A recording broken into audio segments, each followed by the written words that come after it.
This is Matthew McConaughey. Natalie Portman. James Patterson. Michael Ian Black. And you are listening to Five Questions with Dan Schawbel.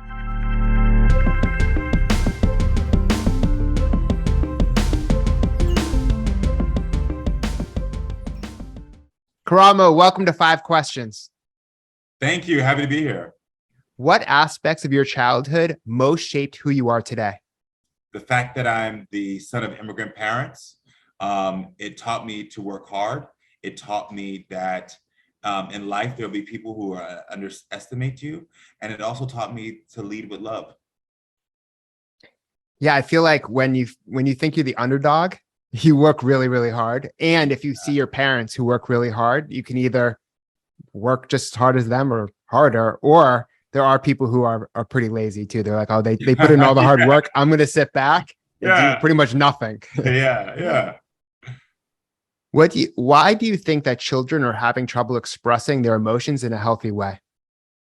I think because as a culture and as a society, we don't really know the language as adults.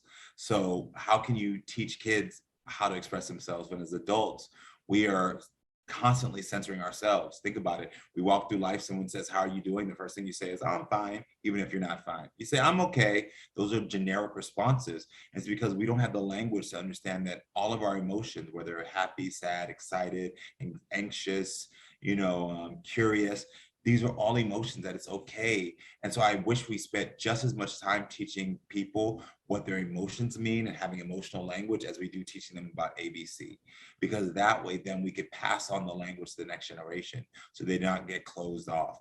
Because I sometimes see on my daytime talk show where men come up to me, or even women sometimes, and they're like, their partner's saying, what are you feeling? And they're like, I don't know. And when I hear them say that, I know they're not being sarcastic or rude. A lot of times we really just don't know. And so it's important that if we learn it ourselves, then we can teach our kids how to feel better. And we need to be good role models too. And I do feel like the past 3 years have made this worse. And I think when you talk about emotions, I immediately think of, soft skills. We can learn hard skills by, learn math and writing and whatnot. But when it comes to soft skills, those things become even more important as you get older. Amen. And you have a new book that you co-authored with your son, which is really cool. How does your book, I Am Okay to Feel, reflect your relationship with your son? And what do you want readers to take away from it? Yeah, so this is our second book. First one's called I Am Perfectly Designed, which is about him loving himself and me showing him how to love himself just as he is, not, wishing the grass was greener. And then with I'm Okay to Feel, it's about, again, as two Black men, how do we talk about our feelings, and how do we tell our kids that it's okay for you to talk about your feelings? That if you're frustrated or angry, instead of you acting out any way, it's okay just to talk about it, and that goes for every race, every cultural expression, gender expression, sexual orientation. It's okay to talk about your feelings. And this was just the journey that I had with my son as a young age, that now that he's older and it worked, we can talk about, like, these are the things I learned. These are the tools. And in the back of my book, I actually work with some clinical people to get real tips and tools in there that people can use at the end of the book. I thought that was really smart because, judging by your background, you're not a therapist. So bringing in that expertise is extremely valuable in terms of credibility, but in terms of usefulness. Exactly. And what are some of the hardest conversations you've had with your son? And why are you using this book, as well as you just said, your talk show, to help people have these conversations as well? I think some of the things the hardest conversations I've had with him is about some of the adult things that happen, and like how pressure can impact you in different ways, whether it's like depression, addiction. And I think some of those things you try to protect your child from. And as parents, we don't realize that if trauma isn't healed as a kid, it automatically starts to come out as an adult. And we then become adults. We have adult children that are looking at us and you're saying, why are you not doing this? Why are you not doing that? And we don't realize because we never addressed the issues as children. And so for me, it's about making sure parents realize, as I had to, is that you have to address those things that happen in childhood.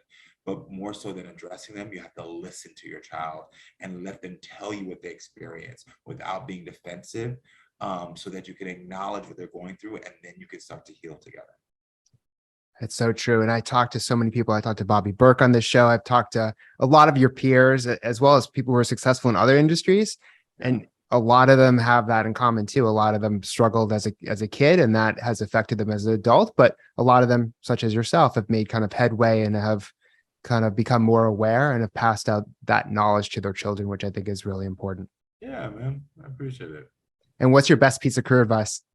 Best pair of career advice? Plan, do, ask for help if needed. I've been telling my kids that. I say, anytime you want to have a career, make a plan and be specific about that plan. Don't just say like, I want to be in TV. Make a plan and say, I want to be in TV. I want to be a doctor, but give your specialty. What is it you want to do? Make a clear plan, not just an, this big macro plan. Be micro about it. Then do the plan. And when I say do it, that means you don't have to just get up and accomplish everything. But if you can do at least one thing every single day, you'll make it there. It's just like walking. If you get up and you take one step, the next day you take another step, or it's like working out. If you lift a weight one day, lift a weight another day, then one day you're going to have the body you want. And so it's about that consistency of doing it at your own pace, which means being patient with yourself as you're doing it.